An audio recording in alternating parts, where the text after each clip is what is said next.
really sorry for waiting until now to tell you everything. 2 reasons. Firstly, the script. In the future that Elio saw, Sam and the Astral Express's confrontation was inevitable. I tried to break the shackles of the prophecy, but this is as far as I could go. That aside, there were also my personal motives. I wished to travel with you as Firefly, and not Sam. Thank you. Elio only gave me one instruction. Allow the Astral Express to pursue the Grand Legacy. It means that the Watchmaker's legacy holds great significance to trailblazing. And to you. Elio's scripts used to revolve and expand around certain specific Stellarons. But with your appearance, this condition has apparently ceased to be appropriate.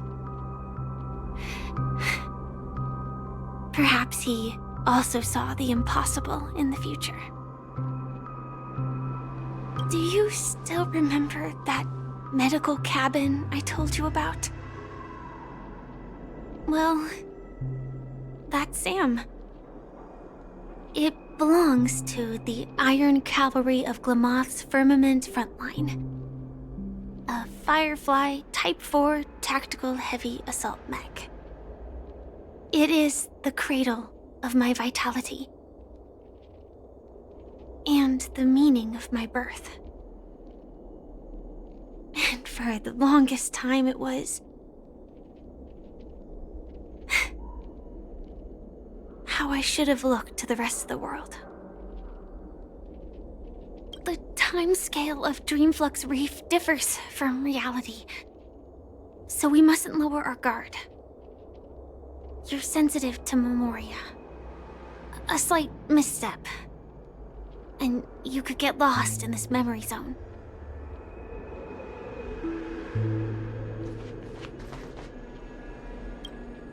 Something on your mind? Let's talk about it.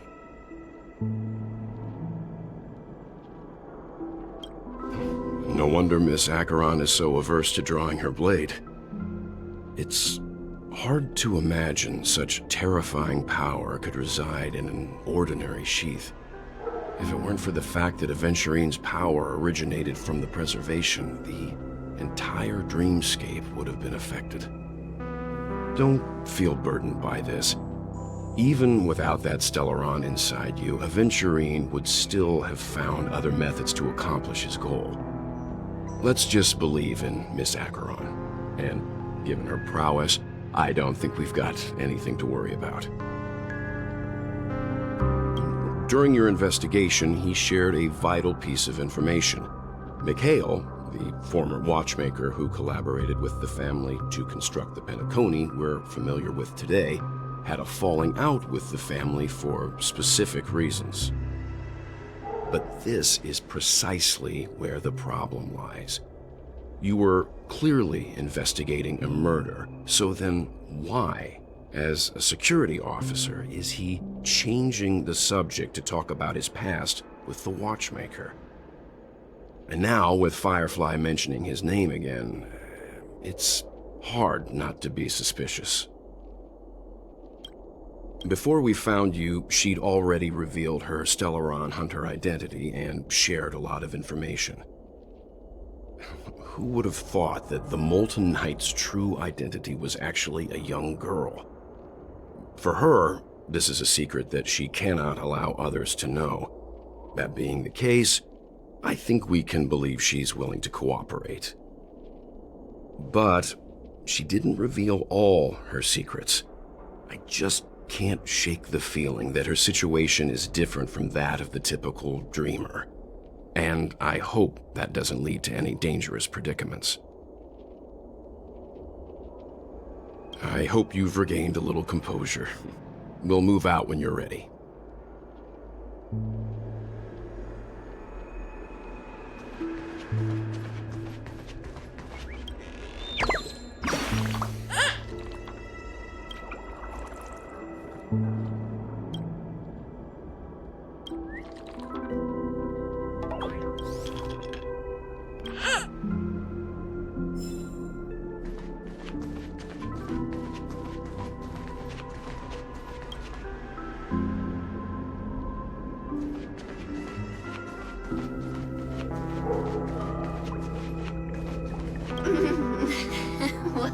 Welcome to heaven, Dream.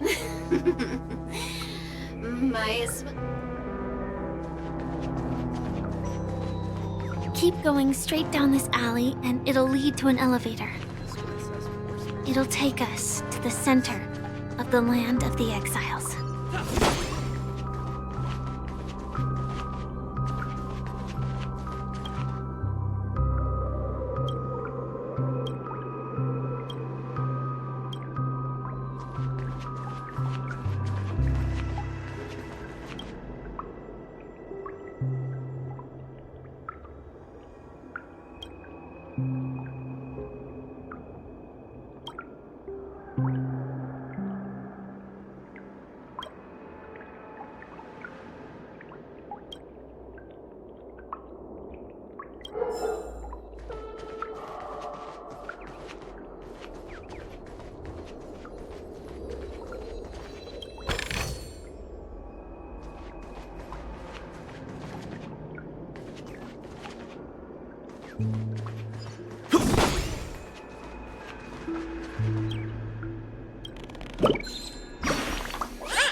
What a huge clock key.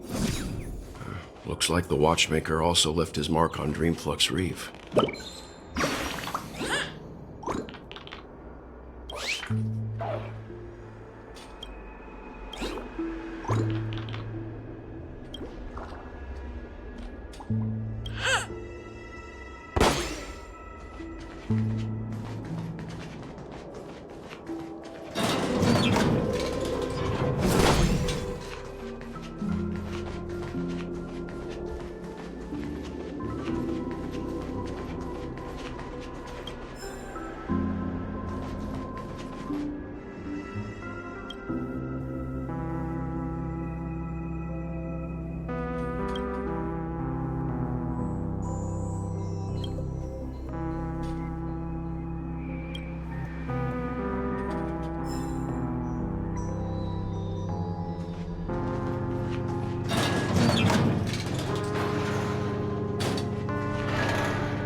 Unbelievable.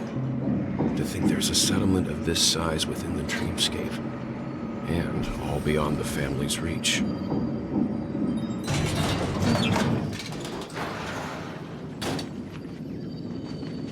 The atmosphere in this fortress is pretty different from that in the beautiful dream. When I first saw it, I was in awe too. The sky here, it's like a reflection of the 12 dreamscapes. What's even more bizarre is that this place is also separated into trade and residential areas. The layout may be simple, but the facilities are very comprehensive. It seems that there are quite a number... Though both dreamscapes have distinct styles, the architectural designs are quite similar. Works of the same hand, perhaps. Hard not to speculate on the connection. But there's no point in overthinking things. Let's meet up with Himiko and the others first. Take a right turn at the end of this road and you'll reach the trade district. There are more people there, and perhaps someone knows where she is. Not coming with us? The Astral Express likely needs room for some internal deliberation. In the meantime, I'll try and locate Gallagher. Sure. Let's reconnect later. Letting her go was the right decision. Further observations are needed before we decide whether to trust her. But first, there's someone I need to talk to. Let's go. I'm sure you've already noticed him. He's right over there. The Reverie Hotel's bellboy. How did he end up here? And right after Miss Acheron severed the beautiful dream. We'd better check, just to be sure. This trash can is perfect for me, and perfectly legal for me to stay in.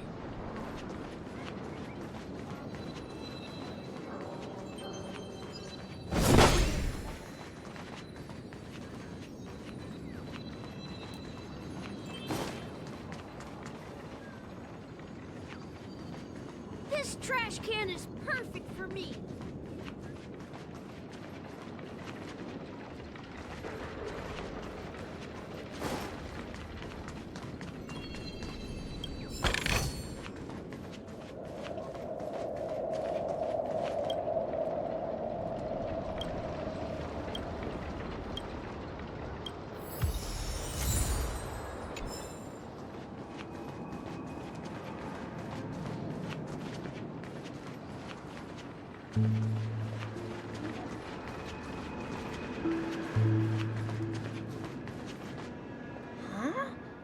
You're the guest from before. We meet again! And a new friend. Forgot to introduce myself. I'm the hotel's bellboy, Misha. Hello, Misha. I'm Welt. We met in a dream. Oh. And who might this be? Tick-tock! Old friend and new friend! Let's high-five!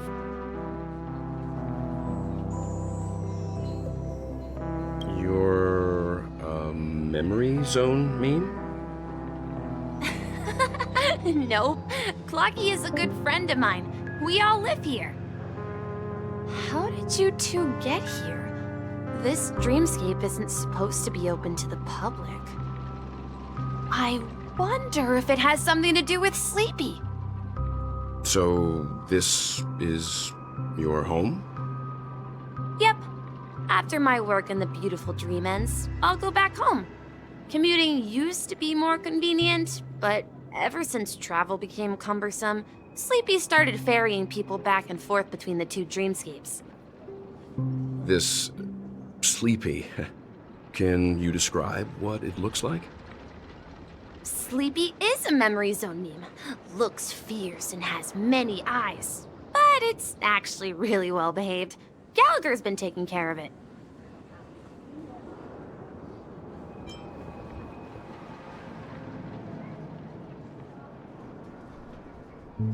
Based on the description, that meme is indisputably death. A nightmare for the family, but for the people who live here, well, that couldn't be further from the truth. death? Not in a dream, surely. Sleepy's just a little aggressive, and sometimes messes up by fetching the wrong guess. But it would never hurt anyone. I see. Has it brought back any guests recently, say, in the last day or two? We're currently investigating a missing person case that occurred within the beautiful dream. I see. Then you'll have to speak with Gallagher. But he's currently busy hosting a visitor from the Oak family and specifically asked not to be disturbed. Mr. Yang, the person you're looking for, is it Miss Robin? Just as I thought. Considering what happened with Miss Firefly, this doesn't come as a surprise. If you're looking for Miss Robin, I can lead the way. She told me that she'd be willing to meet with outside guests. If it's not too much trouble. Also, we're looking for our missing companions. A woman with red hair accompanied by a girl with pink hair. Have you seen them? Oh, I haven't. But please, rest assured. Dreamflux Reef is a small place, and it's not as bustling as the beautiful Dream, but its safety is unmatched. How about this? Since it's your first time here in Dreamflux Reef, I'll be your guide and help you find your companions. And then we can all go visit Miss Robin together. She's gone to Mrs. Grace's to visit the children. She won't be leaving anytime soon, so there should be enough time. All right then, we'll follow your plan. Well, we now know the answer to both murder cases that have caused such commotion in Penacony. As for the intentions of the mastermind behind it all, we're still none the wiser.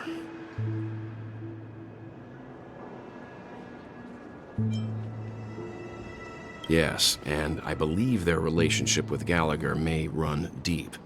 Why else would they be so clandestine about their discussion?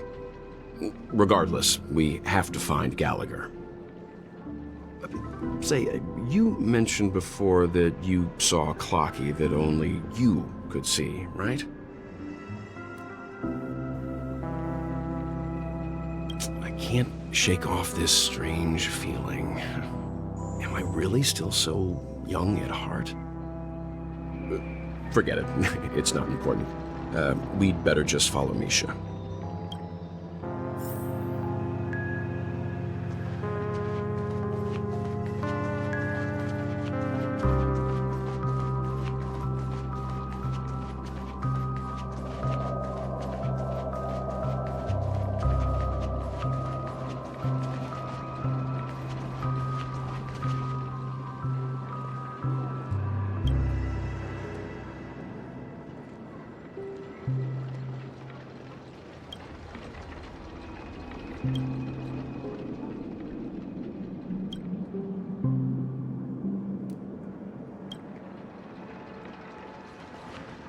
Everyone, look! From here, you can see the most spectacular view of Dreamflux Reef. A black hole? No. An accretion disk formed from consolidated memoria? Was Dreamflux Reef built on such unstable memoria? Oh, so Mr. Yang is also versed in memoria dynamics. I was just trying to figure out how to explain this huge hole to everyone. I bet you guys have a lot in common with Miss Kami.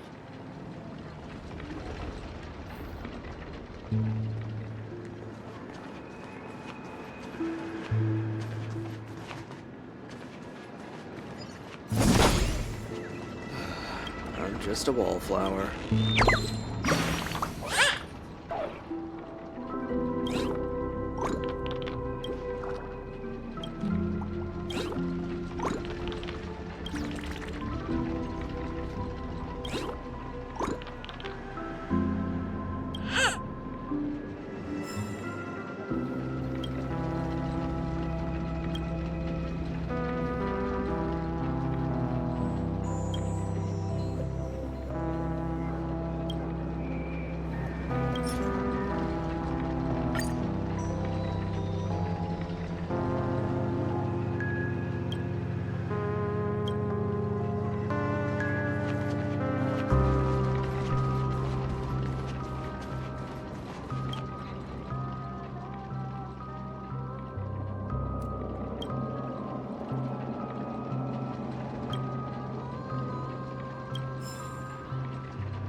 Look! There she is!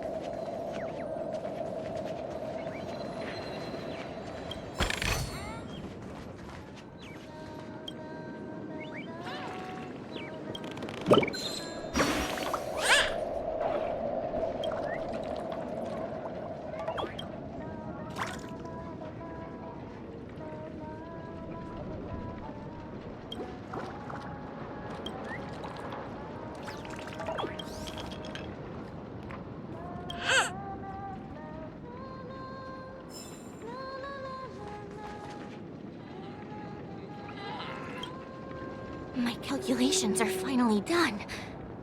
In another 10 system hours, the above dream will swallow the dream below. My hypothesis was correct. This place will cease to exist as the dream devours everything. Who are you all, and why haven't you left yet? This place is about to disappear.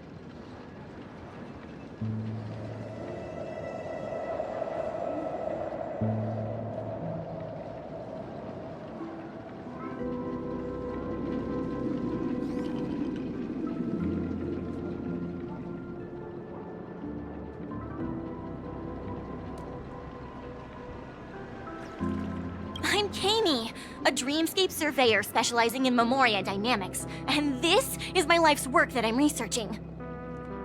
See that huge gaping hole?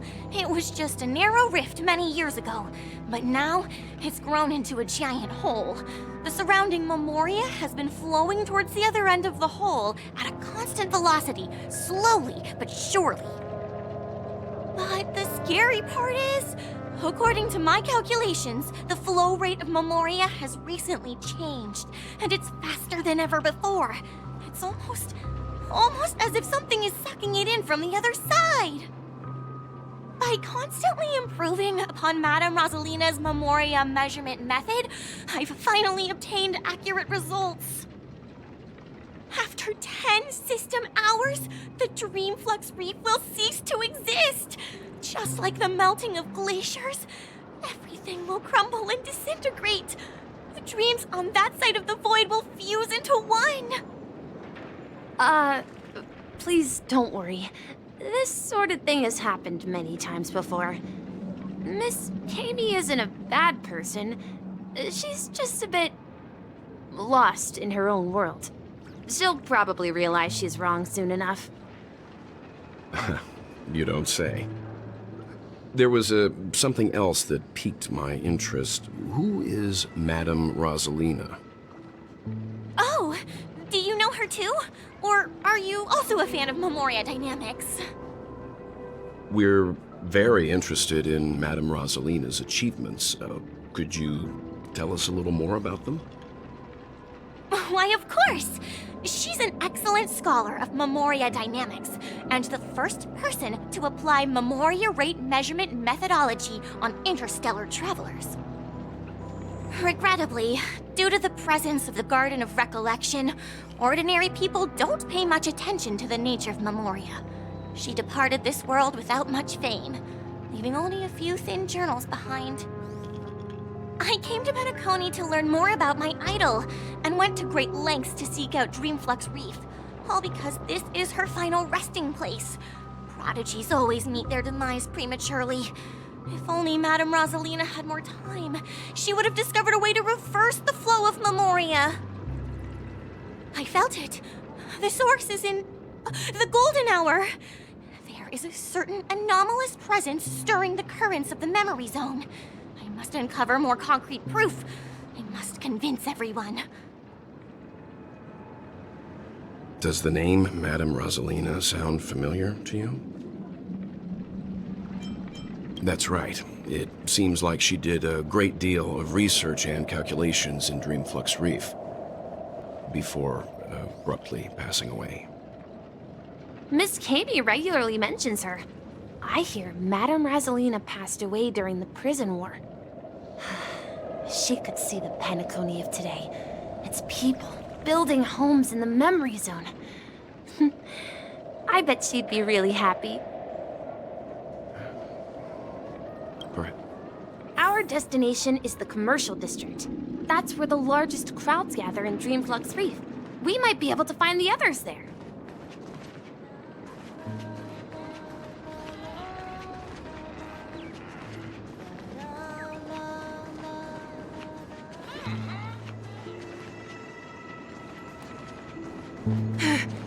Let me go!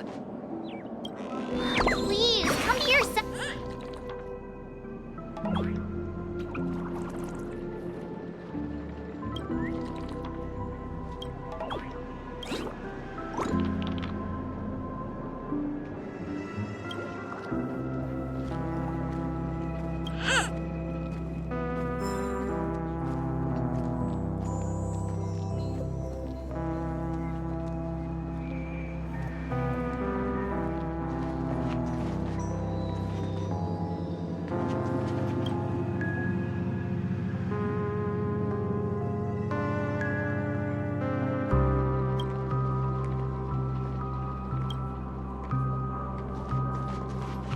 Ghost! There's a ghost! Don't come near me! Oh my. I'm human and so are you. Can you get a grip? Mr. Yang and Mr. Trailblazer, I've been waiting for you. Quickly, come help. I bumped into a member of the family on the way here. He was so scared and I just wanted to calm him down. But... Let me go! Let me go! I've only done good in my life. Why can't I rest in peace after death? well, this is how it turned out. Ha ha, you're a regular comedian. He thinks he's dead. Although, when I first fell in, Dear guest, this is not the afterlife. This is Dreamflux Reef. That's right. Did you hear that? Repeat after me. Dreamflux Reef. You're talking to someone invisible. If I'm not dead, what am I? I shouldn't have pushed my luck and tried sleeping in my dream.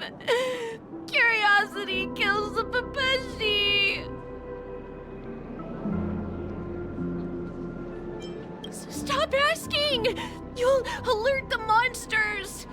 All the dead are right here. All of them!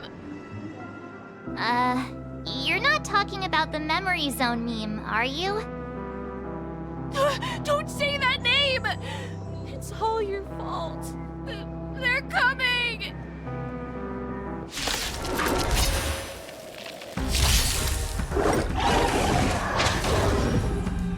Time for a buzz.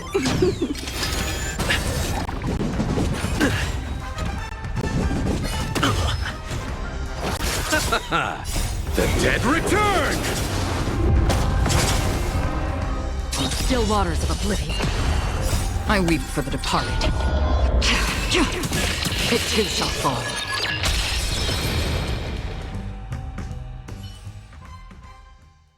He passed out. His intense negative emotions attracted the nearby memory zone memes. I see. But why aren't the other people around here scared? Unlike in the Sweet Dream, people here don't see memory zone memes as dangerous monsters. And even if they pose a threat, people can easily escape by forcing a wake-up call. But we can't just leave this man here.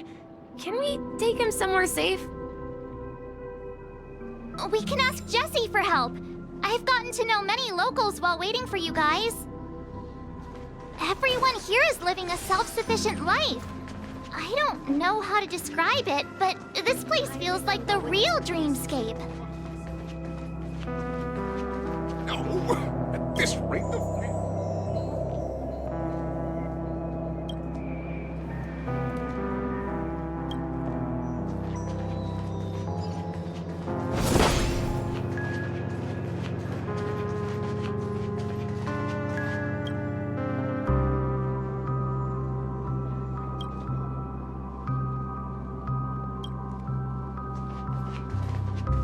I knew you couldn't hold your liquor.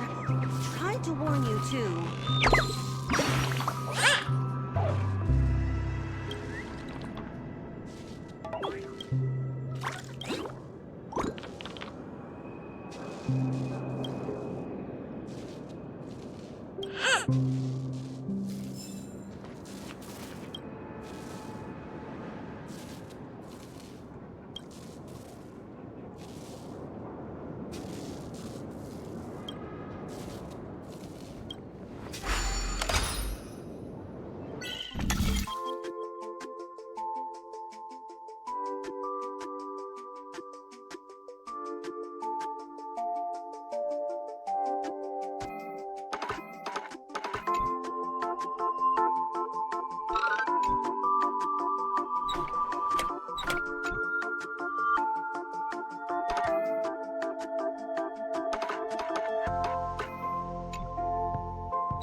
Let's see how you handle a stroke of genius like this.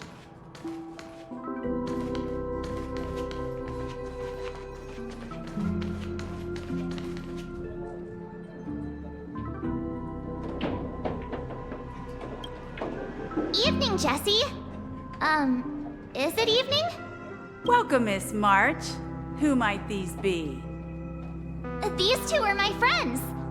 As for the man lying on the ground, he's a scaredy cat who fainted from fright. I see. Another poor guy who accidentally ended up here. I'll take care of him. There have been a lot of new faces lately.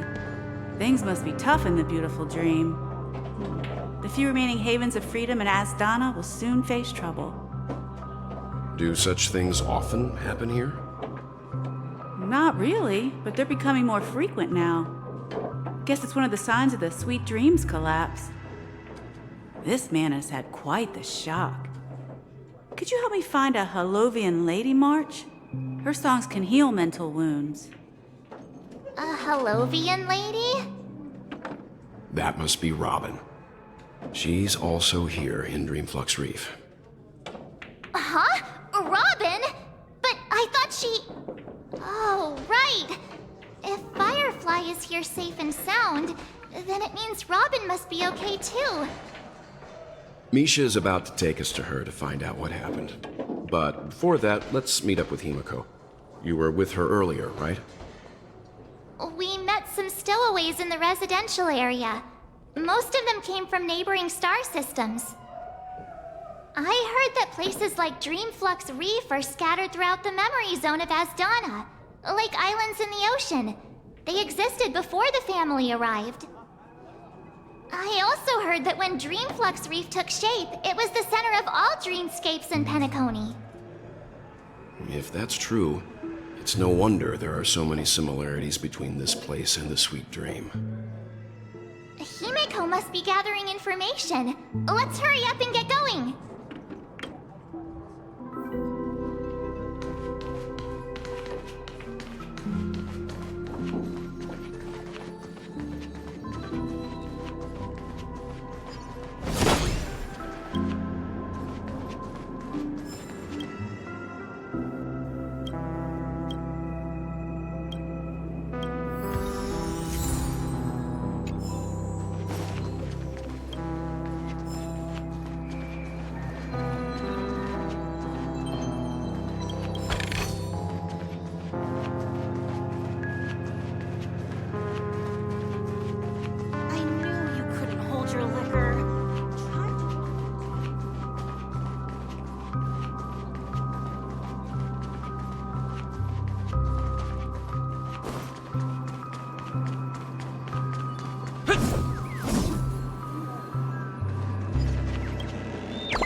Let's have a toast to dreams. This is where we split up. She can't be too far away. So that's how it is. I never imagined we'd gather the remaining details here. To borrow Gallagher's catchphrase, what an unpredictable twist of fate. Himeko, here they are. Ah, perfect timing. Now that everyone's here, I'd like to introduce everyone to Micah, who's partly in charge of the Land of the Exiles. Micah, these are my companions. It's a pleasure to meet the Nameless. You know us? I've been keeping an eye on you since the day you arrived in Penacony.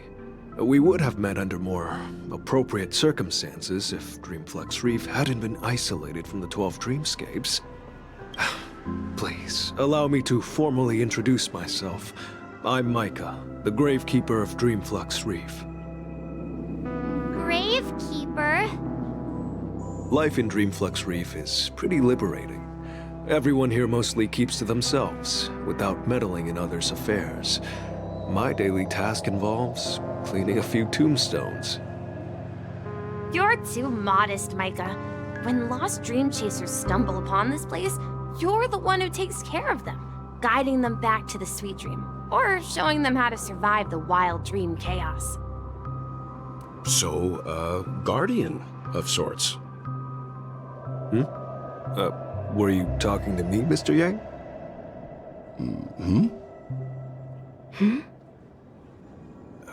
On that note, Mr. Mika, which tombstones are you referring to? We didn't come across any graveyard when we arrived. They're actually just symbolic stones. But since you're curious, Mr. Yang, I'll take you there. I have a feeling you might find something of interest there. But before that, you have an important guest joining you. An important guest? Who could it be? This way, please. The roads here in Dreamflux...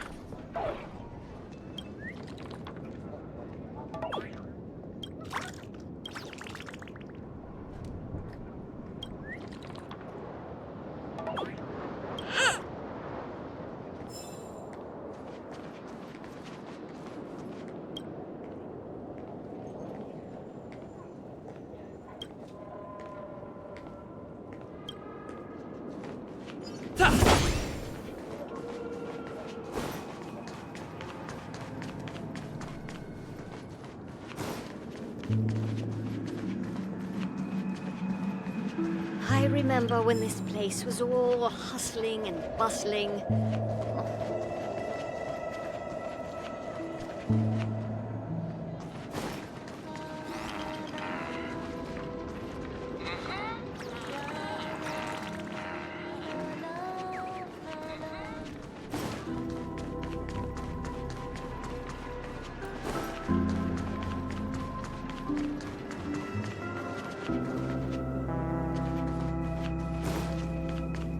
There she is.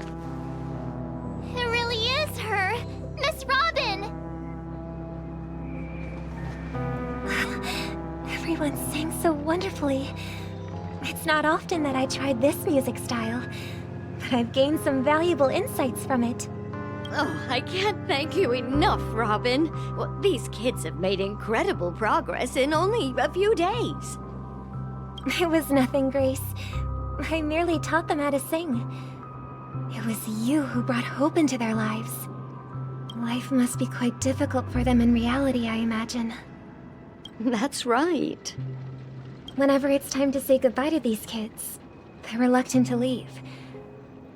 But I've explored every corner of Dreamflux Reef, talked to everyone I met, and they all told me the same thing. This shattered dream is not worth clinging to. It seems you truly are a child of the Harmony. Emma and Andy are orphans I took under my wing. Carol there, with her blind eyes, used to work at a nutrition center in the outer ring of Penacony. And as for Gary, he's been living with autism since he was a child. They're not old enough to enter the sweet dream managed by the family. If we compare people to birds, these kids are like fledglings with impaired wings. But in this dream, well, they can fly freely. Even if they stumble along the way, well, they're still relying on their own strength. And me, an old lady with no legs. Well, without this dream, I couldn't even walk toward them. I'm glad that you found a new life here in Penacony. It's just... Don't worry, Robin. Dreams have their significance, but they aren't everything. Both the children and I understand this. No matter how long we fly through this dream, we will one day return to reality. But you know what? Emma and Gary aren't plagued by their insecurities anymore. No, and Carol is learning how to cope with her blindness. And Andy is livelier than ever. Well, even I've become more optimistic. You see, in dreams, we learn how to live. Once we return to reality, we learn how to survive. And should our feathers be damaged, then we share our wings with one another. There's no need to covet an illusory sky in dreams, because we have the right and the ability to fly towards a broader horizon. It's a relief to see you safe and sound, Miss Robin. It's nice to see you all again, Astral Express crew.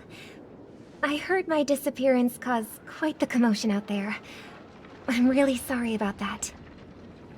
Since you're here, can we assume that you're fully aware of the situation in Penacony? Ever since I returned to Penacony, my voice started to change, until it gradually faded away. At first, I thought it was a temporary ailment, perhaps due to having been away too long. I thought maybe it just takes some time for my body to acclimate to the high concentration of Memoria and Asdana. But now it seems the root of the problem goes way beyond me. There are elements around me that don't align with the Harmony. And losing my voice is just one of the signs of the Sweet Dreams collapse. The Sweet Dreams collapse. That memo keeper mentioned the same thing. So it's real. While I was away from Penacony, the boundaries of the 12 dreamscapes kept expanding outward. But whenever I mentioned the anomalies in my dreams, all the family heads refused to talk about it. Only my brother was willing to respond. Later, I discovered the secret letters from the IPC ambassador, which further convinced me that there are hidden secrets beneath the surface of Penacony. So, following the clues in the Oak family's dossiers, I found my way here. The land of the exiles, concealed by the family under the guise of death. A dream within a dream, where Penacony's past is buried. Hearing you speak, it sounds as if your voice has made somewhat of a recovery. I hate to admit it, but the harmony in this place resonates more broadly than within the Sweet Dream. It's regrettable, but the family has experienced betrayal. The traitor, or traitors, abandoned their original principles and, using the name of Harmony, exploited people's weaknesses to turn Penacony into the planet of festivities, trapping everyone in the illusion of the Sweet Dream. This is not the strong defending the weak, but rather the strong exploiting the weak. A world without equality won't ever be favored by the Harmony. And naturally, those voices blessed by them have lost the ability to sing. Could there be another force influencing the family's shift in philosophy, Miss Robin? Considering what happened with Acheron, it's difficult to conceive of another entity within the realm of the Harmony capable of influencing everyone. Unless a power surpassing that of an emanator is involved. I'd heard about what happened to the Xianzhou Alliance. But as far as I'm aware, the family hasn't faced any such external interventions. Who knows? Perhaps I've just been away too long and missed something. Regardless, I cannot accept my home is moving towards the very opposite of what the Harmony represents, while still claiming to uphold it. I must uncover the reason why Mikhail cut ties with the family, and who exactly it was who betrayed us all. Do you remember our arrangement, Mr. Micah? Well, here's my answer. I've decided to forgo my role, and never step foot on the Charmony Festival stage again.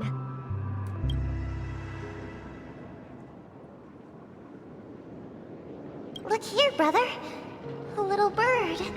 Looks like a fledgling Charmony dove. But Charmony doves don't live here. So how did this little bird get here? Maybe its parents abandoned it? It looks weak and frail. Why don't we find something soft and make a nest for it? This place is too dangerous for a fledgling. Let's take it with us. We can put it on the wooden shelf in front of your window. Okay. A bird like that must have a beautiful singing voice. But where will it live? I'll ask the family head to build a cage for it. A cage? But then it won't have the freedom to fly. Let's see. What is it that has captured the attention of the two best interpreters of the Great One? To the point that they've forgotten how to enjoy their dessert. Oh, poor little thing. Doesn't look like it's doing well. Do you want to rescue it? I do. But I don't want to lock it up in a cage. Why? Even if it's small and not fully feathered, and can't sing, it didn't come into this world just to be locked up in a cage. Birds, they should be flying free in the sky.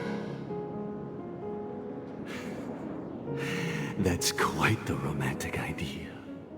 And what about you, a young scholar? Do you agree with your sister? I think she's right. But if we leave it out in the wild, it won't survive for more than a few days at best. Ah, I see. It seems our little scholar is still a bit unsure. Well, let me tell you youngsters a story. As you probably know, Charmony doves can fly through the air. When they fly really high, the friction caused by the flapping of their feathers against the atmosphere creates amazing lights, so that they look like shooting stars. We've seen this spectacle so many times that we think it's just something they can naturally do. But that's not the truth.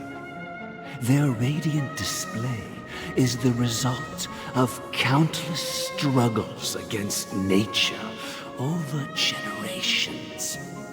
Their ancestors were too weak to survive on the ground, so to escape predators, they started seeking new opportunities in the air. After countless attempts by many generations, one of them finally figured out how to fly.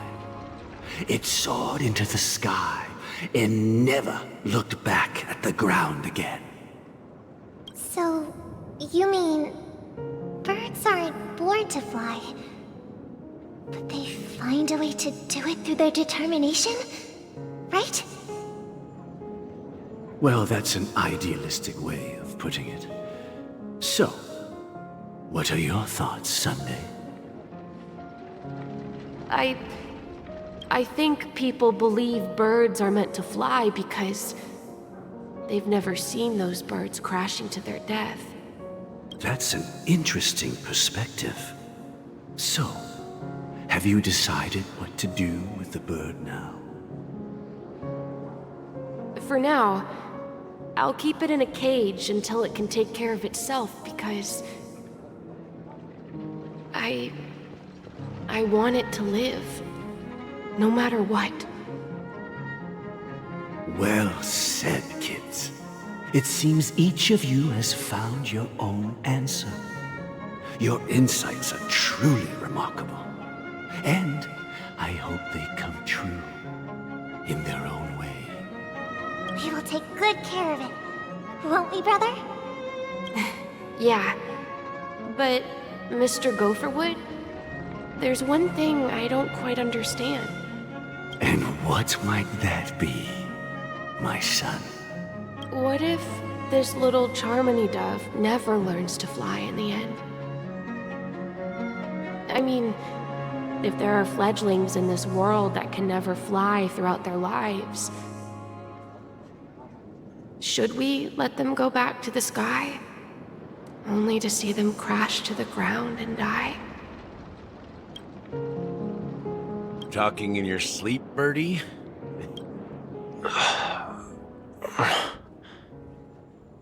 Huh? Need a hand? I'm still alive? Yeah. Happy about that. Where is Robin? Tell me. Now. I knew that was going to be the first thing you'd ask.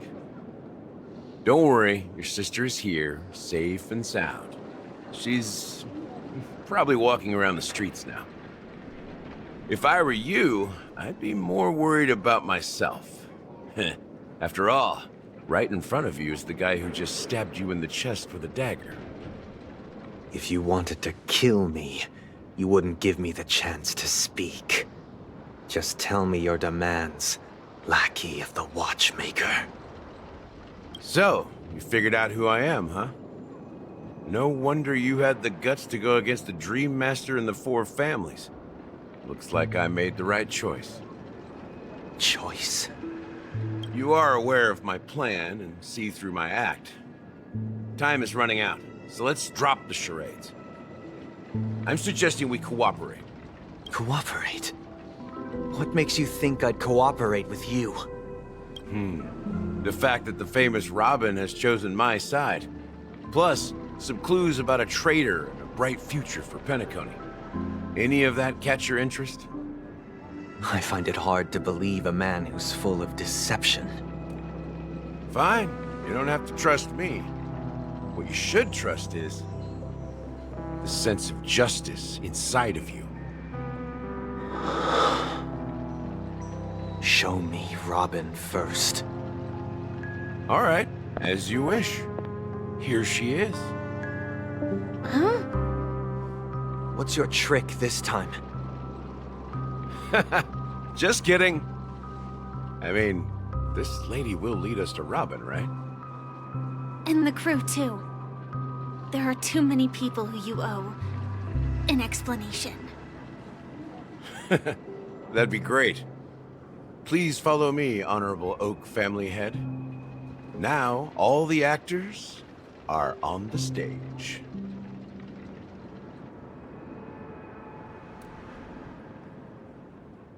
This is the monument I mentioned earlier.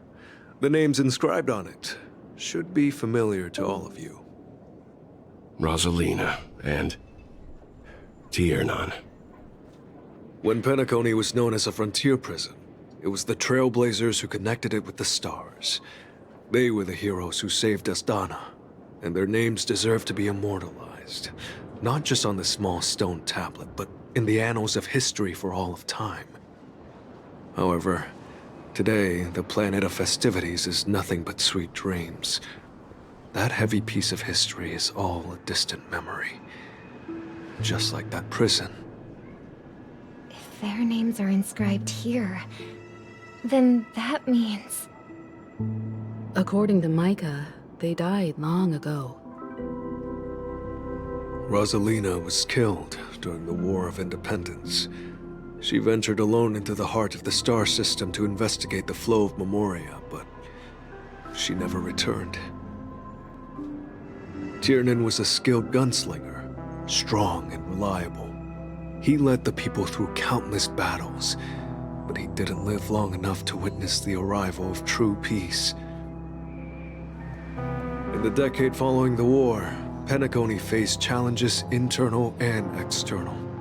To protect Asdana, Tiernan took up the way of the Trailblaze and led the Lampmoth family to explore beyond the system, only to be surrounded and wiped out by the Swarm. Though I had expected as much, the tales of these heroes truly are sorrowful. True to the title of Trailblazer, they spent their lives venturing into the unknown. But what about this tablet? There are no names carved on it.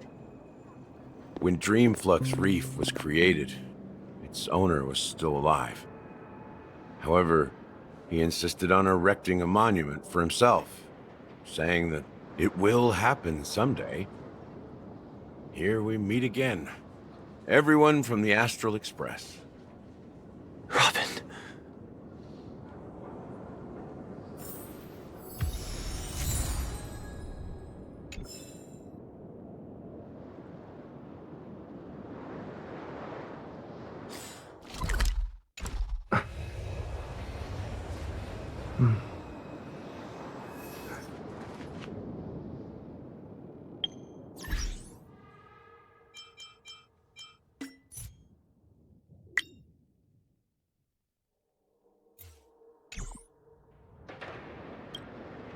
I promised to give the siblings some privacy, so let's talk about our business first. What do you say? That sounds sensible enough. Since you went through the trouble of gathering the family head, the crew, and the Stellaron hunters, I'm guessing you have something important to say, Mr. Gallagher? Oh, is it that obvious? The look on your face is practically screaming, I'm the one behind all this. You're right, Mr. Yang. It is indeed time to come clean on everything. The siblings already know what they need to, and they've made their choice. But you, Nameless, arrived a bit late. So it's only fair that I answer your questions. Before we begin, let me reintroduce myself. I'm the founder of Dreamflux Reef, the deputy of the Watchmaker, and the one who sent out that invitation. As Gallagher, the history fictionologist, I humbly extend my greetings to you all. History fictionologist? So what, everything you told us was made up? Well, don't worry. Almost everything I shared was true.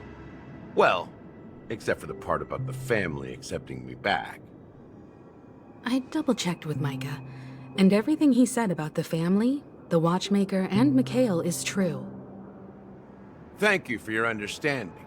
Now let's get down to business.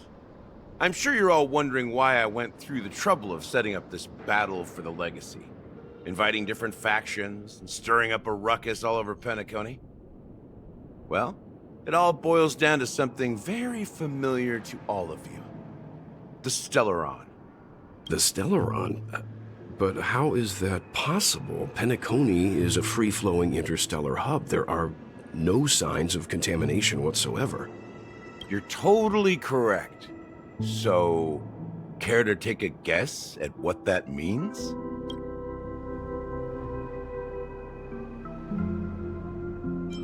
How keen. Well, what should I say? I expected nothing less from the person here who is the most familiar with the Stellarons. The sweet dream doesn't come out of thin air. If you think of the memory zone as the sea, creating the land of the dreams is like filling that wild ocean with earth to make an island. To achieve this feat, without the help of an emanator of remembrance or enigmata, the only way is to use a Stellaron. And that's not something you can achieve with a simple wish. It requires vast quantities of knowledge, time, and manpower. I'm sure you get what I'm hinting at. In Azdana, the planet of festivities itself is a Stellaron disaster. The planet of festivities itself is a Stellaron disaster?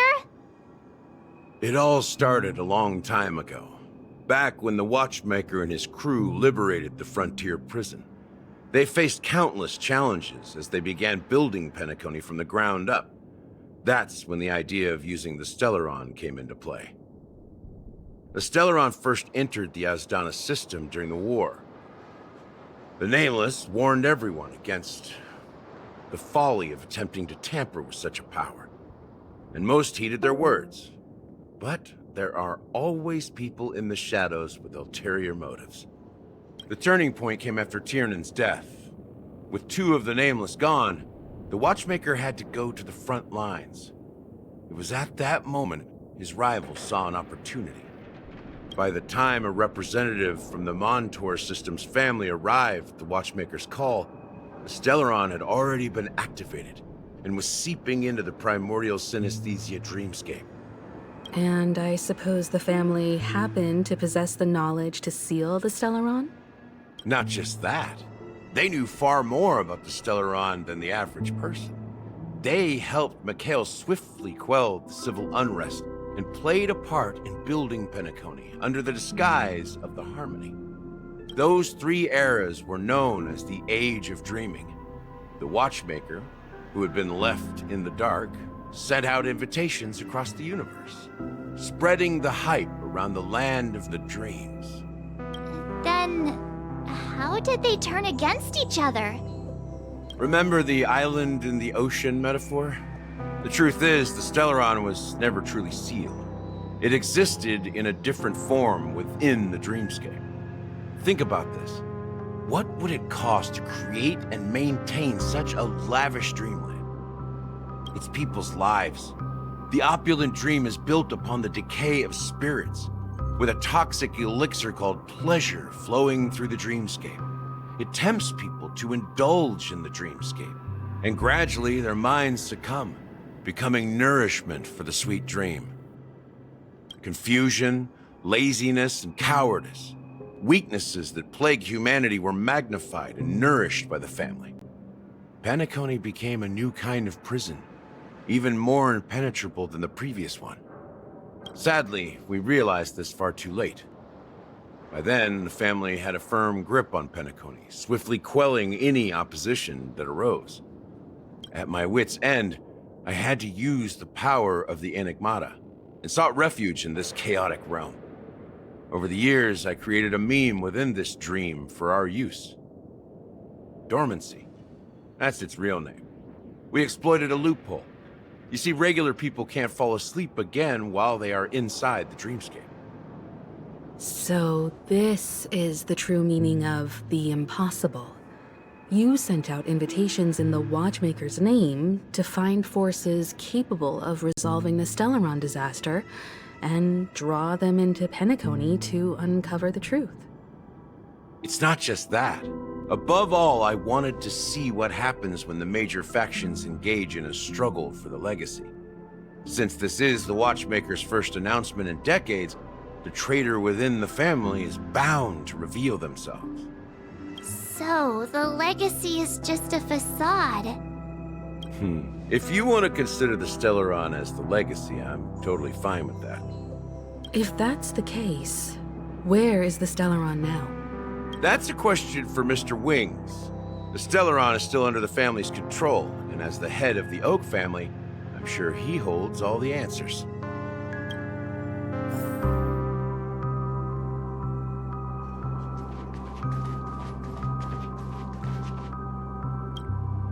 Are you done talking? So, will you tell us where the Stellaron is? It is the Penacony Grand Theater itself. As I suspected, it's the embodiment of the family. The edifice that first materialized within the Sweet Dream. That's what turned Penacony into its current state. As for the person who employed its power, it is in fact Mr. Gopherwood, the current Dream Master. Well, that was easier than I thought. Did you conduct your own investigation already? Correct. When I was trying to track down the person who murdered my sister, apart from you, Gopherwood was my second suspect. Confronting me first turned out to be a smart move on your part. I didn't have other options. The Dream Master has been elusive, and even the heads of the families can hardly get an audience with him. Moreover, Mr. Gopherwood has been kind to my sister and me. And I didn't want it all to end like this. What do you mean by that? To be honest, my brother and I are also victims of the cancer of all worlds. We grew up as orphans, and were adopted by the family when they came to help. Mr. Gopherwood recognized our potential and brought us to Penacony. But I can't just stand by and watch Mr. Gopherwood become an enemy of the Harmony. I won't use my voice to support an evil cause. I won't step on that stage and sing, no matter who the traitor is, or what orders they give me. I won't let the Charmony Festival become an event that destroys Harmony itself, or the paradise in our dreams. Indeed. For the paradise in our dreams. As the head of the Oak family, I'm responsible for ensuring Penacony's promising future. Robin and I will head into the Sweet Dream and confront the Dream Master. And if it turns out that the family has truly strayed from the Harmony, I'll fight alongside you. We'll put the Charmony Festival on hold and make sure Mr. Gopherwood pays for his blood debt. The enemies you are about to face aren't like this old dog here, who can barely even bark. Since our interests are aligned, why don't we team up? Maybe, just maybe, we'll have a shot at success. We have always been following in the footsteps of our nameless predecessors, and there's no reason to stop now. Yeah, we Nameless won't back down from a challenge. Isn't that right, Mr. Trailblazer? That line actually makes me a bit nervous. Rest assured, sitting on the sidelines isn't in our nature. Mr. Sunday, Miss Robin, I'm willing to accompany you on behalf of the Astral Express. Having a third party present should help with negotiations, and could make all the difference if things get ugly. Thank you, Mr. Yang. Thank you all very much. The Charmony Festival is about to start, and time is against us. We must hasten. Everyone, let's gather over here. We still need to make some preparations.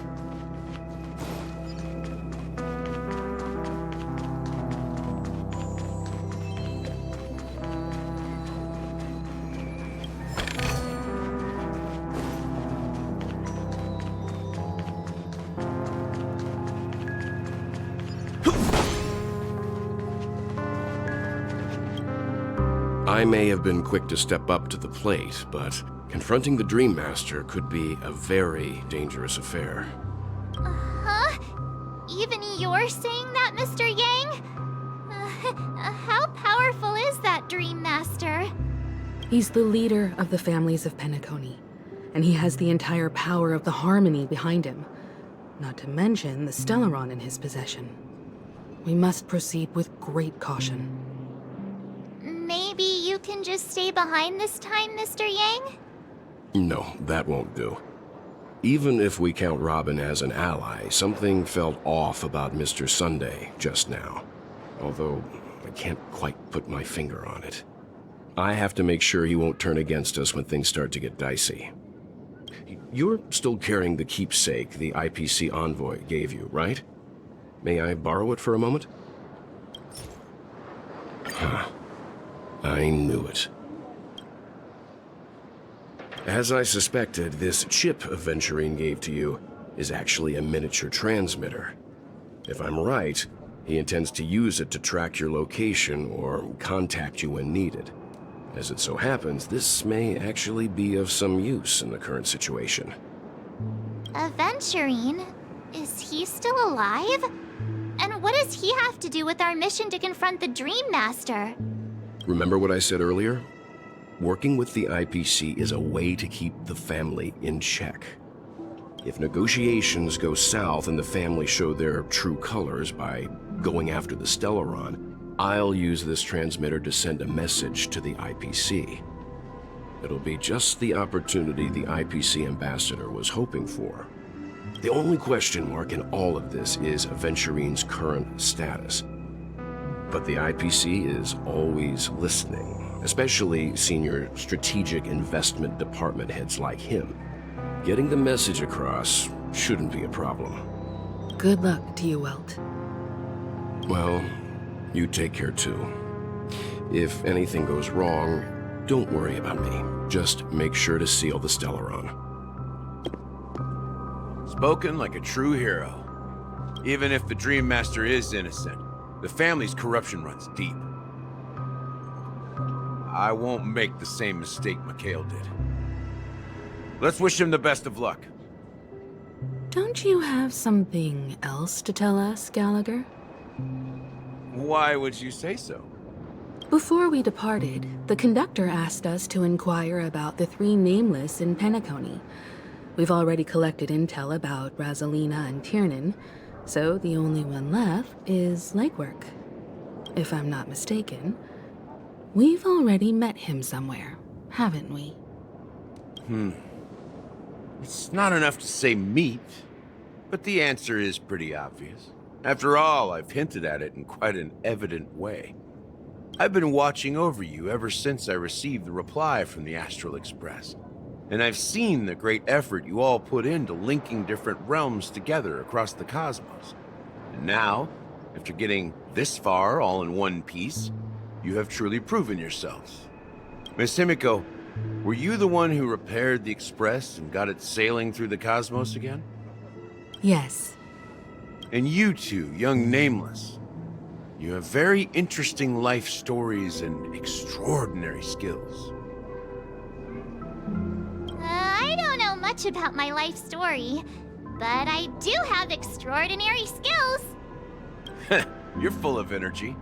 Please send my regards to the conductor, Pom Pom. Please let them know that their friend had fond memories from his time aboard the Express, which he reminisced on every time he had a good drink. As for the last Nameless, he embarked, disembarked, and embarked again, traveling in a great circle, ending up back where he started. On his deathbed, he told me to find the Astral Express and deliver an invitation to the future Nameless. He left behind a special gift, a true legacy. Something that belongs only to the successors of the Trailblaze. Come with me. Now is the time to reveal it.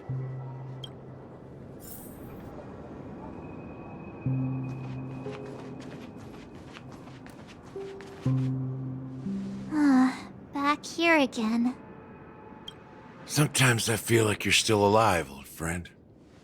Like you've still got so much to say and do. I've kept my promise, brought the future Trailblazers you've waited so long for. I don't know why you were so obsessed with that train, but I remember your last words. Don't let us down, old man.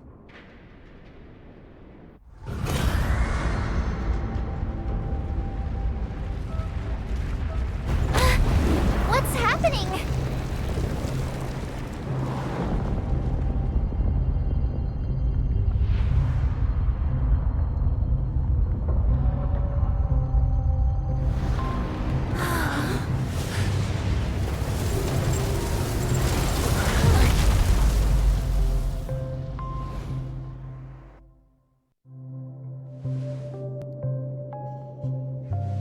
Go ahead. His resting place lies in the garden up ahead. The first and last Nameless of Penacony. Mikhail Char Legward, the Watchmaker.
Sure enough, the Watchmaker is the third nameless. Even I could guess that one. The legacy he left behind was a dream bubble. I believe inside that bubble, there's something that holds meaning only for the nameless. After all, when I checked its contents, I found nothing inside. Maybe some Trailblaze runes? Even more mysterious than me. Well, let's have a look.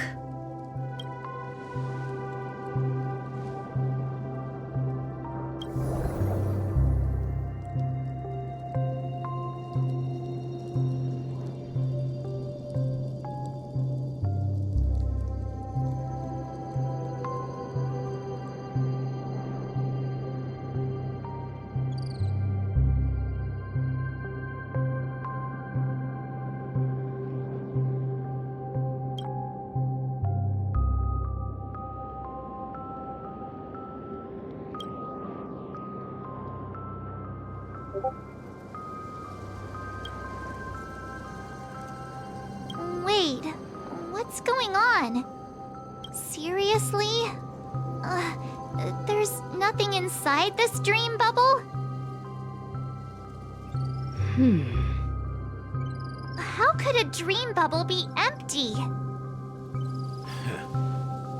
Just as I suspected. That old man always had this strange belief in the nameless and the Trailblaze. And I never understood where he got that confidence from. Especially since he never managed to get in touch with the Express while he was alive. I could never figure out what was going on in that old man's head. But this empty dream bubble is so typical of him. He was always full of weird fantasies and incomprehensible romanticism. That mischievous old man. Well, I didn't expect him to leave anything concrete behind anyway. Don't think that's the case, Gallagher. I'm sure Mikhail has left us the most precious thing of all. Don't start getting all philosophical on me, all right? Just as Mikhail believes in the nameless of the future, we unconditionally believe in the nameless of the past. How could they leave with regrets for the future when they were ready to dedicate their lives to the land they loved? There must be something contained in this dream bubble. It's just we haven't figured it out yet. You also have faith in the Watchmaker, don't you, Gallagher? Well, I'm a follower of the Enigmata. My philosophy forbids me to have faith in anything. That's why I understand what faith means in the path of Trailblaze. And I also want to know what he left behind. I'll leave it to you guys then. Can I borrow your pet? I need to make a trip back to Golden Hour and check something at the Dreamscape sales store. It's for Mikhail, and for the future of Penacony.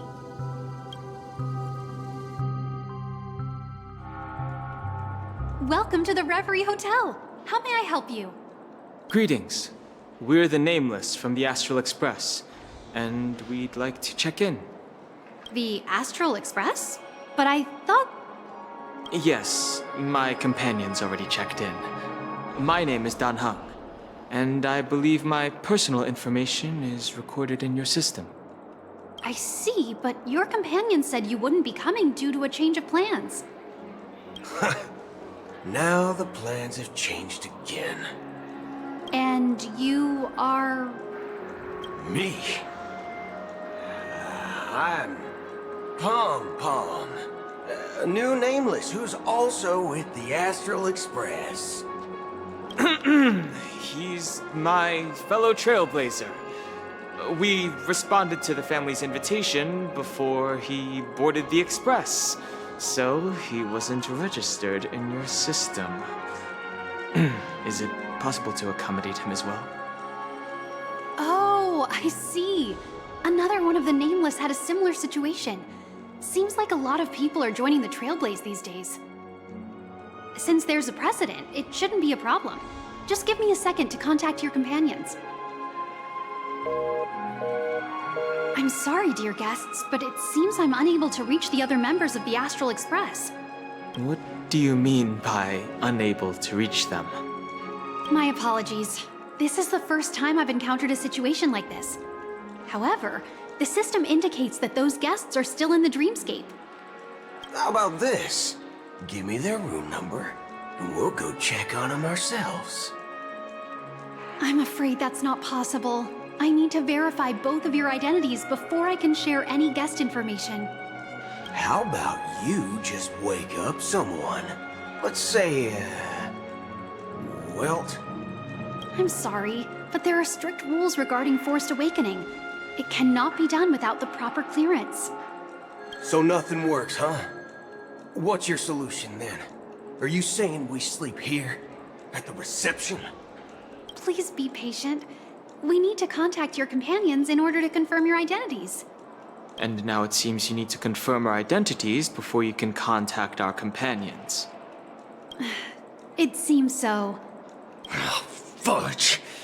Look, nothing personal, but if you can't handle this, go find someone else who can, okay?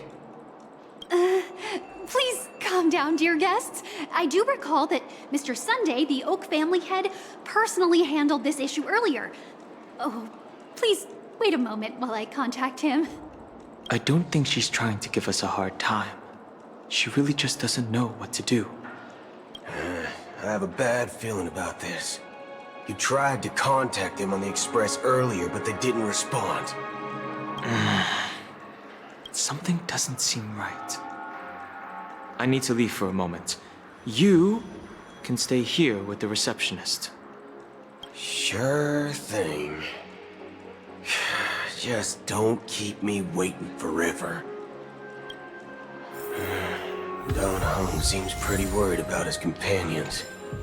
I should give him some space. Stressing out about it won't help anything.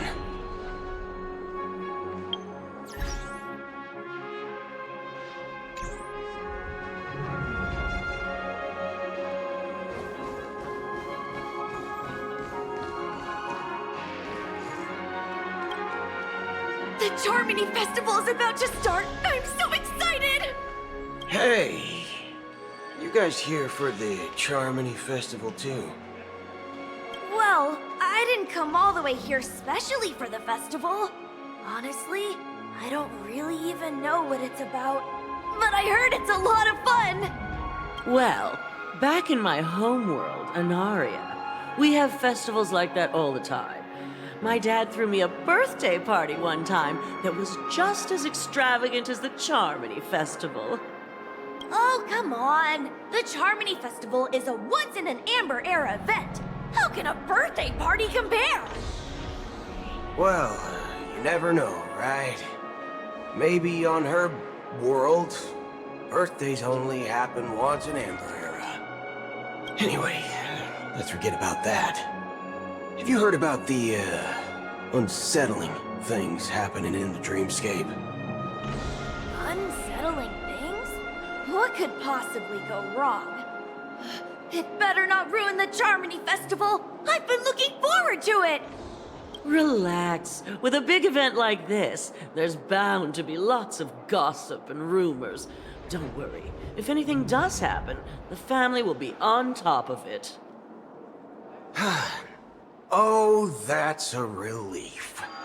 I didn't come all this way to see the festival go down the drain. Well, looks like I won't get any fudging clues out of these two. They're clueless.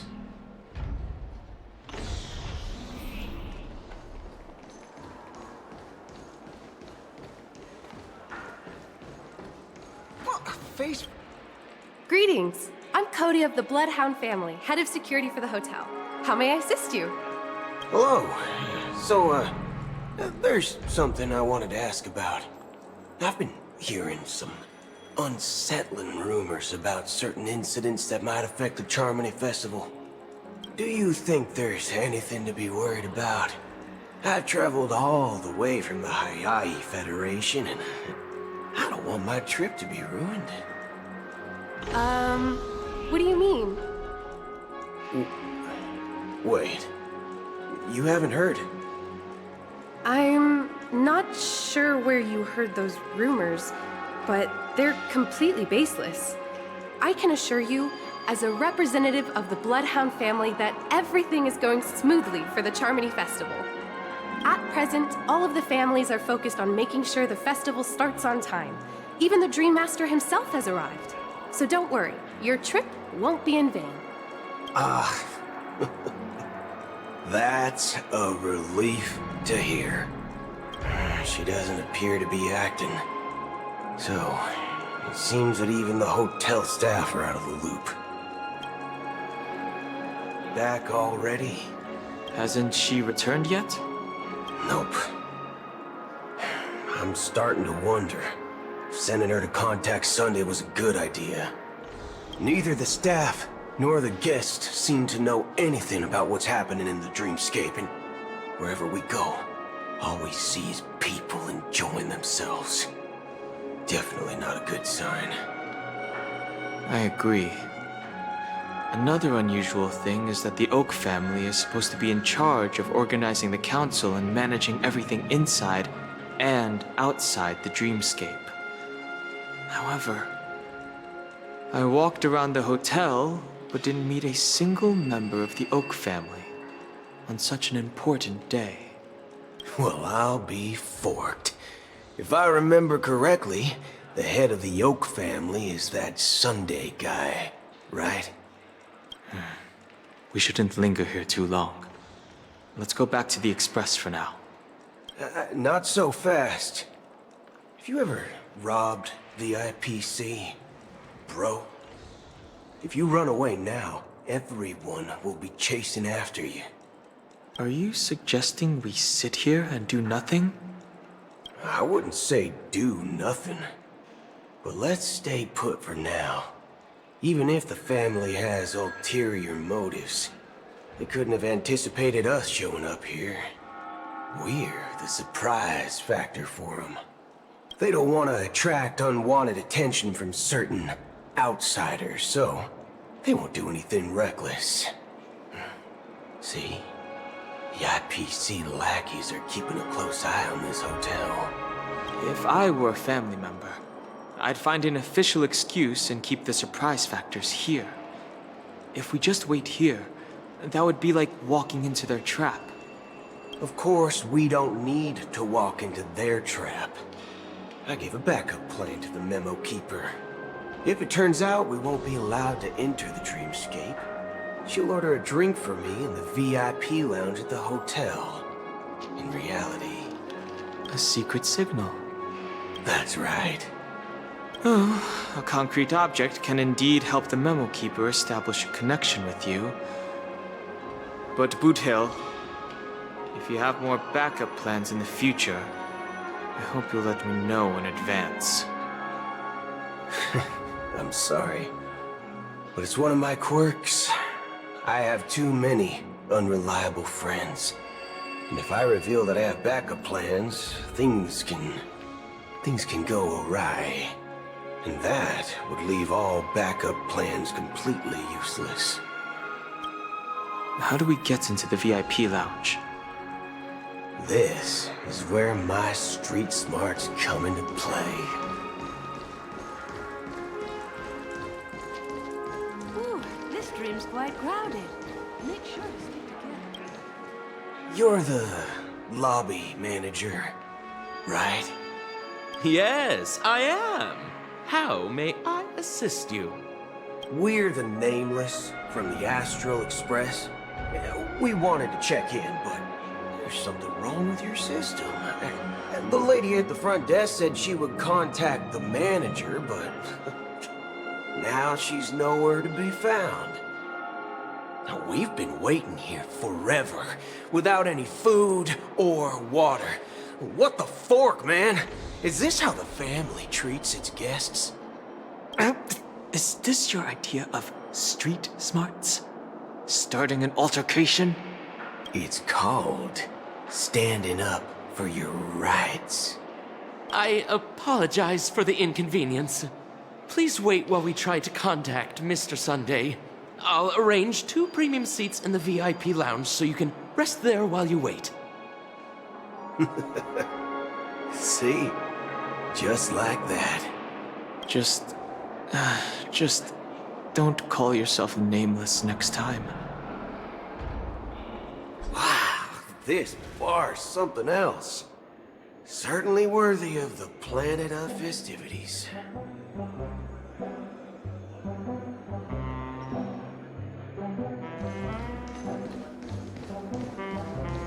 One peach soul glad?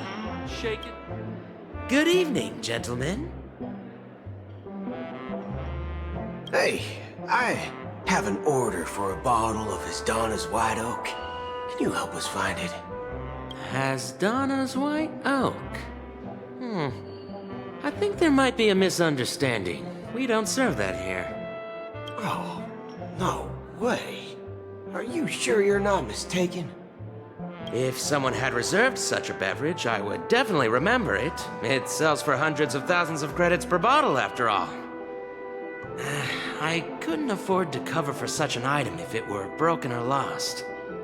That's strange.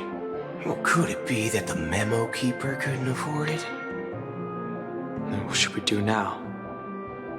Oh, no need to rush. Well, let's grab some drinks first. Maybe I arrived too early and he hasn't come yet. Now, let's see what kind of juice malts you all have here. Well, give me a glass of Heenum Valley, 40 years. I'll have it neat. No ice. Well, that's the most expensive one on the list. You have a taste for the finer things. It's on the house, anyway. What can I get for you? Anything you recommend is fine. Then I would recommend today's special, Glass Village. It's classic Soul Glad mixed with Laboom juice. It's refreshing and suits your cool demeanor. Just 1 minute. Ah, this flavor. Dynamite barbecue with rocket fuel. Ooh, it really hits the spot. Truly the finest sherry cask-aged malt juice in the cosmos. Dynamite barbecue with rocket fuel. Is that really something that humans enjoy? Hey, this guy doesn't know anything at all. As long as you're satisfied, dear guests, please enjoy. Let's give the memo keeper another half-system hour. If she doesn't show up, we'll need to come up with a new plan. In the meantime, let's take stock of the situation. What do you think? The situation is unclear. Something must have happened on the planet of festivities, but the public is unaware of it. Someone in a position of power within the family must be covering it up. It's unusual for the followers of the Harmony to invite other factions, let alone the IPC and the Masked Fools. If what you said about the Emanator of the Nihility is true, the situation in Penacony is a little complicated, to say the least. Actually, there's something else I'm concerned about. Regarding Acheron. As you know, the faction that follows the path of the Hunt are some of the most dangerous folks in the cosmos to mess with. I mean, who in the right mind would impersonate the Cienjo Alliance or the Galaxy Rangers? It's like asking for a death wish.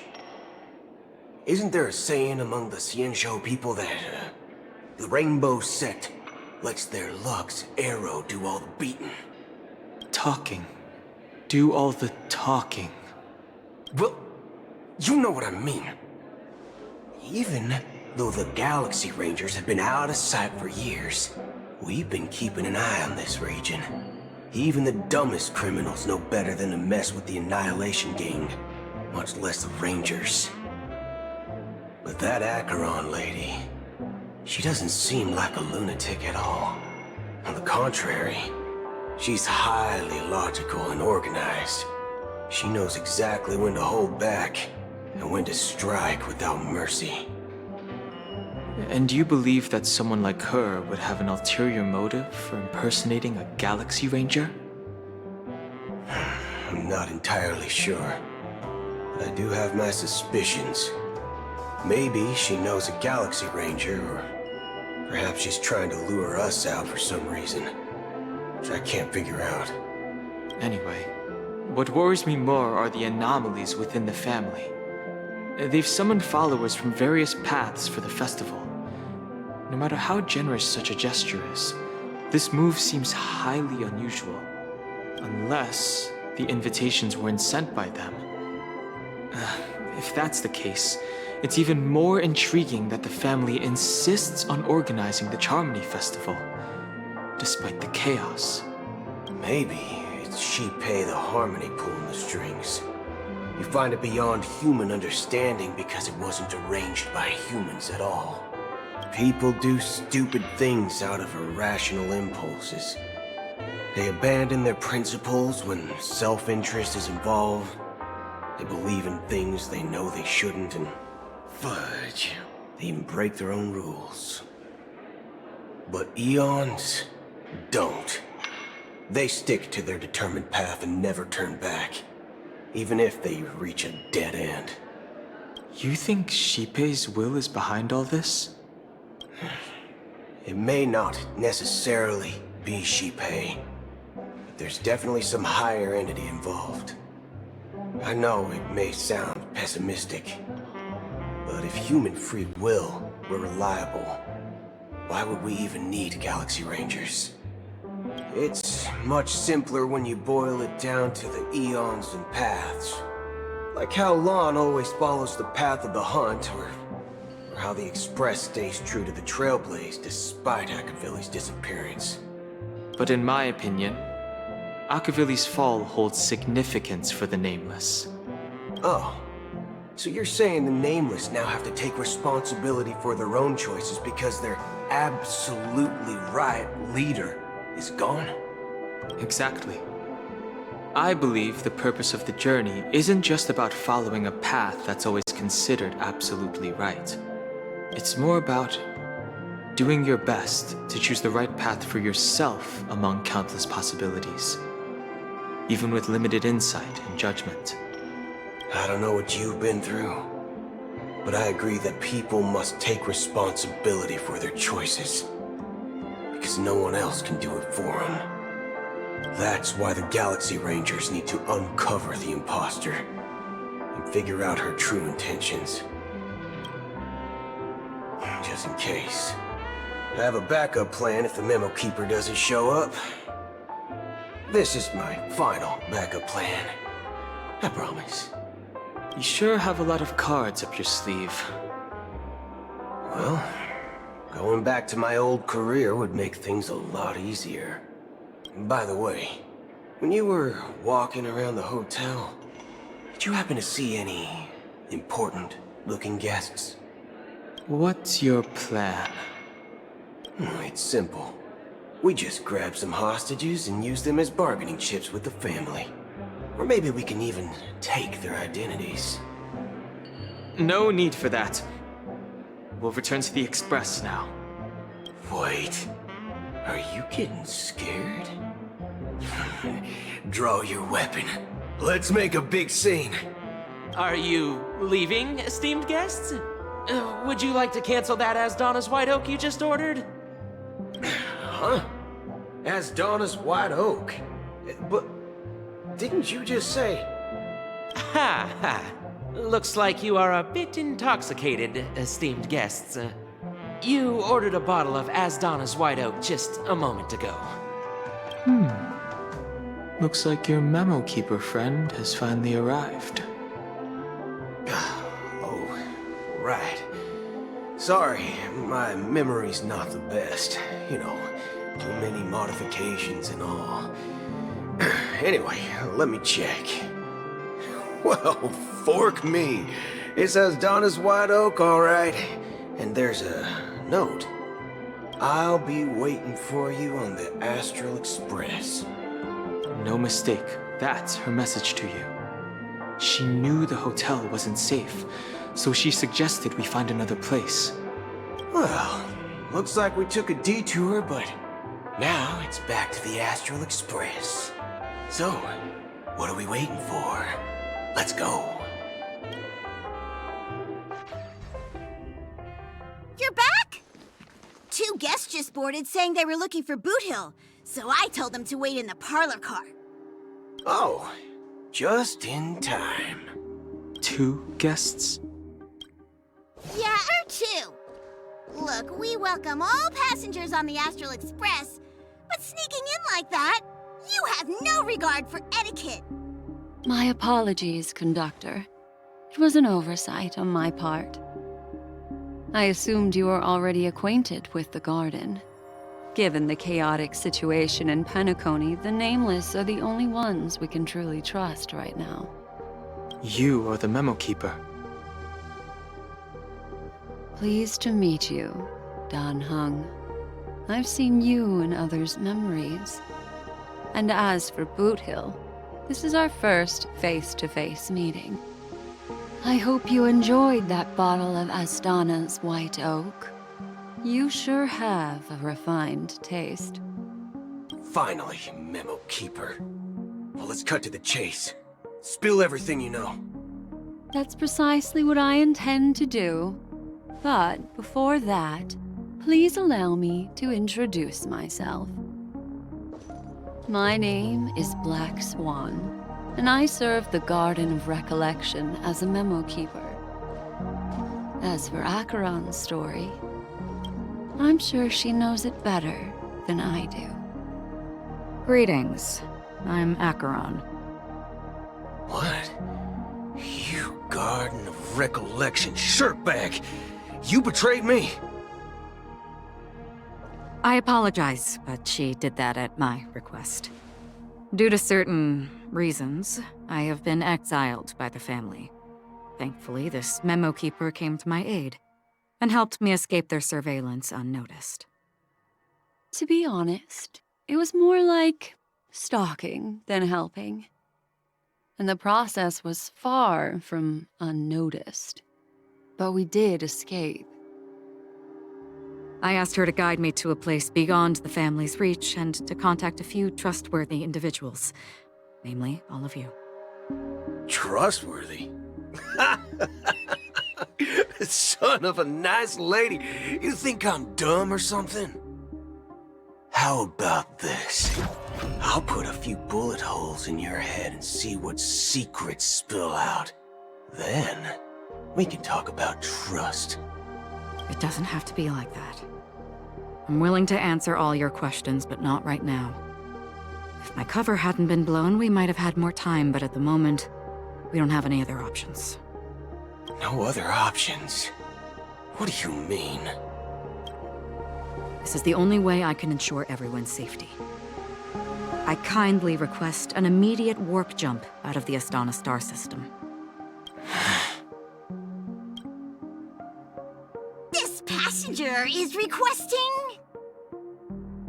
As far as I can tell, she's not a threat and seems to be telling the truth. I've briefly traveled with your companions and know their whereabouts, Dan Hung. Please rest assured, your nameless companions are safe, but they need our help. As for Boot Hill, you may have guessed. I've been waiting for you. Galaxy Rangers are known for their elusive nature and limited contact with each other, so this was the only way I could reach out to you. Only by doing this can I find a true Galaxy Ranger and fulfill a long-standing promise. To return his relics to their rightful owner. Someone once told me that every rainfall is like a gift from the heavens, a sign of their mercy upon the world. Raindrops are said to be the tears of the gods, shed in response to the sorrows of the world. Their constant pouring is a reminder that the gods haven't abandoned us yet. So, how long has this rain been going on for? I used to believe, just like you, that it would eventually stop. Years and decades passed. And in the end, such hope faded away before the rain did. Looks like the god you mentioned doesn't exist after all.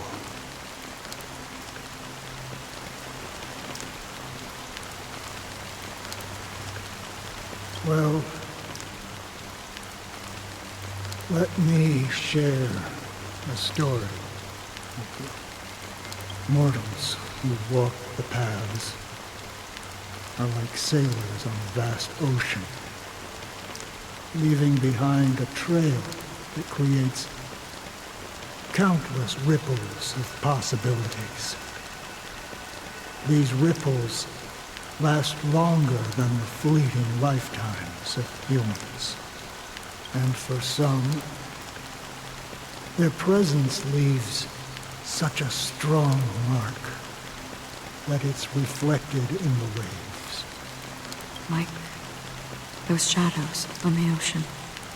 Sin-thirsters, the obsessions of the Pathstriders, they emerge from the depths of IX, seeing themselves as masters of their own destiny, unknowingly repeating the actions of their past lives. They emerge from the nihility and head toward it, leading purposeless lives. However, these hollow phantoms, they were once my dear companions. A group of Galaxy Rangers. Are you watching over them? Watching over them? No. I'm guiding them toward transcendence. It was a brutal war. A crusade that shook the universe. The universe witnessed the fall of Zulo, the Lord Ravager, but it came at a price. A price so hefty that only those who were there still remember. The unwavering determination of the Hunt followers persists even in death. So someone must guide these lost souls to their life beyond. They were heroes in their time, and they shouldn't be reduced to mere puppets of nihility. As for me, I've suffered too many losses on that battlefield to advance any further. And that makes me the most fitting person to carry out this task. But you know, these sin-thirsters, they're not who they used to be. Does this seem pointless to you? Well, some tasks have to be done, even if they are pointless. I can help you. For what? For the meaning of the nihility. That's what I've been seeking. I see. After all, this realm is off limits to ordinary souls, right? Thank you, stranger. I wish that you find what you seek. Before we part ways, I have one more question. It is true that their actions and even their entire lives may seem pointless from our perspective. But if, and it's just an if this is what the departed ones expected, should we try to change it? A good question. And a profound one. I don't know the answer. What I do know is that one day I too will pass away. And when I bid farewell to this world, someone will stand at my grave and place a bouquet of flowers on it.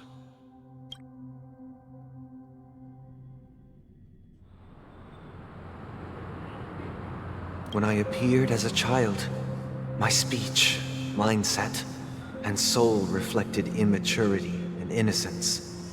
As I grew into adulthood, I left behind my childlike side. I humbly request your blessings, esteemed advocate of Shipe. Come to me, my kinship. I have sought their presence with us. As you wish. I have faithfully served the Alfalfa family for nearly a decade, promoting the path of the harmony to the best of my ability. However, I made a mistake yesterday. While I was preparing dinner for the family head, I accidentally dropped a prepared dish on the floor. Out of laziness, I lied and claimed that everything was ready. Although the head has dismissed me as punishment, it has been tough to sleep with the guilt still gnawing at me, as I worried that the seeds of evilness may have taken root in my soul. So, I confess to you now, to seek atonement for my sins. Do you sincerely repent and vow to change your ways? Yes. Have you examined your soul and confessed all your sins? Oh, yes. Are you willing to accept the process of atonement? Yes. Very well. Show your dedication and goodwill to the family, and you shall be reinstated among them. Now, please, leave in peace. Oh, praise Shipe. And thank you, esteemed advocate. Next, please step forward. I wholeheartedly confess to you. Please, pardon my sins.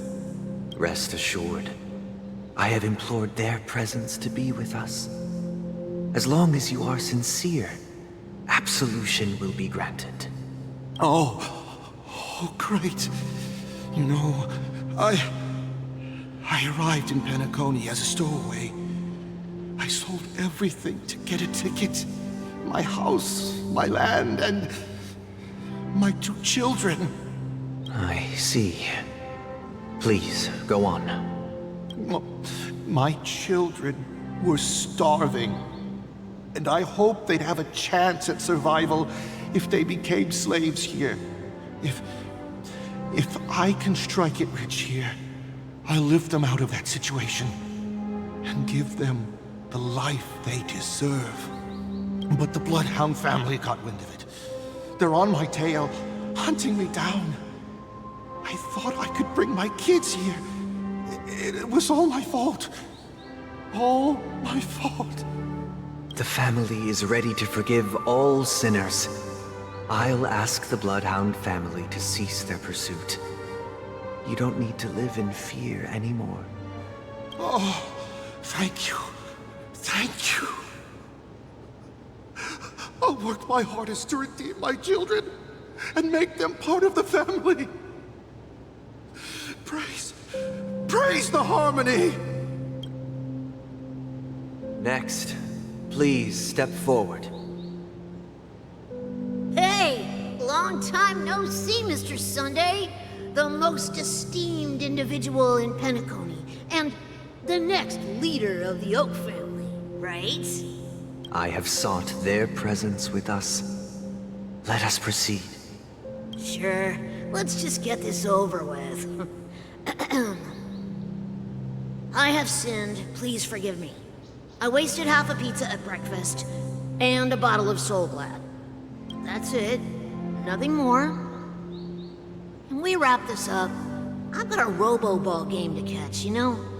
Do you seek to atone for your sins through good deeds? My sins? Wow, started to sound like a saint, huh? Well, let me tell you something. Neither the family nor you have the right to judge me. You think nobody knows what your precious family has done? About the watchmaker? Huh? Don't kid yourself, Featherbrain. Those dream chasers might be fooled by your act, but don't fool yourself. Before you start spouting off your holy verses, answer me this. Where does the power of the Oak family come from? And your power? What makes you think you can sit there all high and mighty, looking down on everyone else? Well, I've spent enough time in confession today to enter the Harmony's paradise, right? Then I'll take my leave. Good luck with your election, and, don't make me regret my investments in you.